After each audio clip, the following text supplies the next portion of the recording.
Sherman আলীর বিতর্কিত মন্তব্য, কলগাছিয়াকে নিম্ন অসমের হেডকোয়ার্টার বানানোর লক্ষ্য।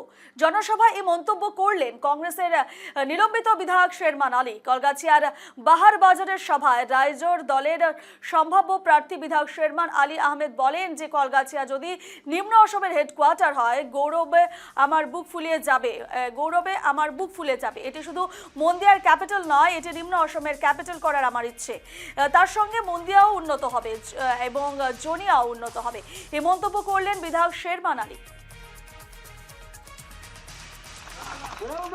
আমার সমষ্টির হেডকোয়ার্টার না, এই যে যদি নামনি অসমের হেডকোয়ার্টার হয়, আমার গৌরবে বুক ফুলে দেব।